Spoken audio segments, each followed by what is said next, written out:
नमस्कार। सच का आगाज, आमजन की आवाज गढ़ावज में आपका स्वागत है। और जैसे कि गढ़ावज की एक मुहिम है एक नज़र वार्ड पर, मैं आज मेरे साथ हैं वार्ड नंबर 33 के पार्षद शैलेंद्र डबराल जी, जो कि काफ़ी समय से ग्रामीण राजनीति में सक्रिय हैं और उत्तराखंड राज्य निर्माण से वे अपनी ग्राम सभा के पहले व आखिरी प्रधान भी रहे हैं। और अब जब नगर निगम बन गया है तो नगर निगम में भी वो अपने वार्ड के पहले पार्षद हैं। इसी से जाहिर होता है कि आपके कार्य से आपके क्षेत्र के लोग कितने प्रभावित हैं। और अगर हम पार्षद का 2.5 वर्ष के कार्यकाल के विकास में के बारे में आपसे जानना चाहेंगे, तो शैलेंद्र डबराल जी का स्वागत है। पार्षद साहब, इन विगत 2.5 वर्षों में आपके वार्ड में किसी भी मद में किस किस तरह के विकास कार्य हुए हैं, आप बताएंगे। मान्यवर, 2.5 साल में तो कोरोना के कारण कुछ भी काम नहीं हो पाए हैं। 2 विधायक निधि की रोडें बनी हैं, 2 निगम की रोडें बनी हैं। बाकी सिंचाई विभाग ने तो कोई काम किया ही नहीं है। थोड़ा बिजली विभाग के द्वारा हुआ है और निगम के द्वारा हमारी लाइटें, स्ट्रीट लाइटें लगी हैं, लेकिन हम लगातार प्रयासरत हैं। अभी लगभग 2.25 करोड़ की सड़कें मेरे यहाँ पीडब्ल्यूडी ने स्वीकृत की हैं, प्लस पेयजल की भी 2-3 किलोमीटर की लाइनें स्वीकृत हुई हैं। आवास भी आए हैं, भारत सरकार के द्वारा जो दिए जाते हैं, गरीब आवास दिए जाते हैं, वो भी दिए गए हैं। लेकिन कोरोना काल में ये जो 2 साल कटे हैं ये बहुत निराशाजनक थे। विकास तो ऐसा लगा जैसे ठप सा हो गया है।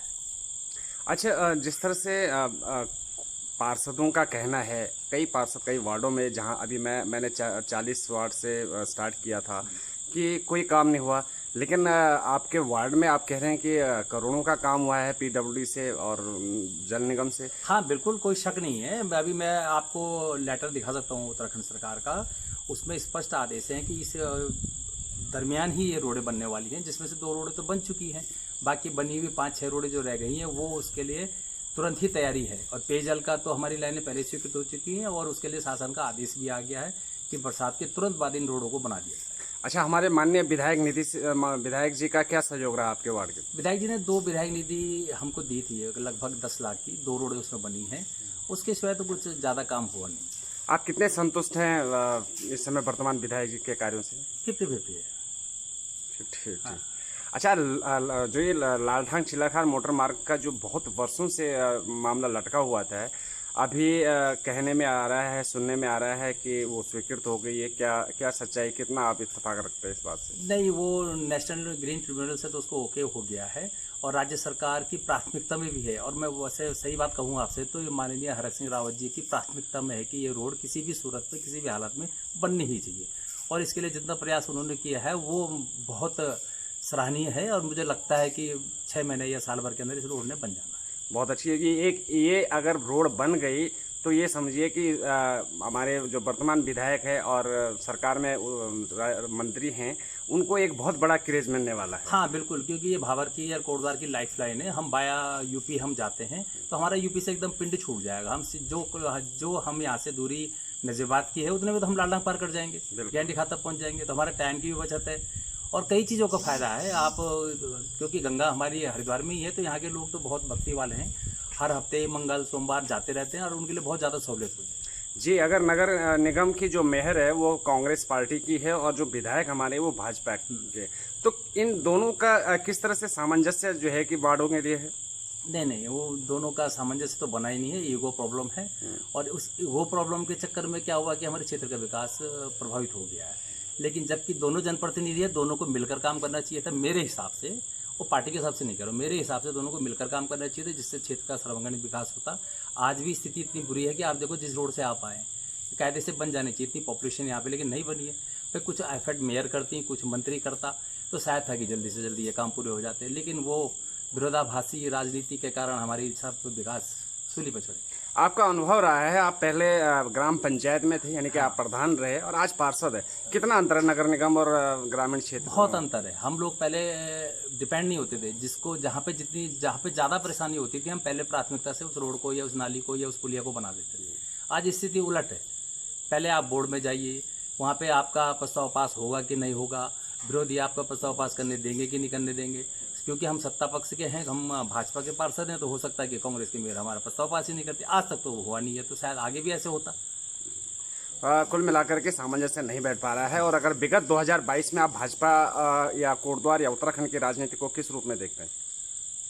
अभी स्थिति असमंजस में है, क्योंकि 2 साल तो कोरोना ने सरकार के भी बर्बाद कर दी हैं, और जिससे विकास कार्य बड़े प्रभावित हुए हैं। अगर ये 1 साल सरकार के पास, अगर 1 साल में सरकार अपना काम अच्छे से कर देती है, जितने उनके एजेंडे में थे शामिल थे, जितने हमारे यहाँ पे प्रगति होनी चाहिए थी वो हो जाए, तो निश्चित है कि रिपीट करेगी। जी, अब एक क्वेश्चन मैं वर्तमान स्थिति पे करता हूं कि जैसे कोविड काल चल रहा था, कोरोना का इस बार बहुत ज़्यादा पीक पे कोटद्वार में भी रहा, हमारे उत्तराखंड में बहुत ज़्यादा रहा, तो आपकी वार्ड की क्या स्थिति थी? मेरे वार्ड में कैजुअलिटी तो नहीं हुई है, लेकिन 2-4 लोग प्रभावित हुए थे, लेकिन लोगों ने खुद ही अपने आप को क्वारंटाइन कर रखा था, तो लोगों को ज़्यादा परेशानी नहीं हुई। अच्छा, इस दौरान किसी पार्टी के जनप्रतिनिधियों द्वारा या सामाजिक संस्थाओं द्वारा या आपके द्वारा कि इस ज़रूरतमंद लोगों को किस तरह कोई मदद मिली है? जो राज्य सरकार ने राशन फ्री की है, हमने बैग भी राशन के बांटे हैं।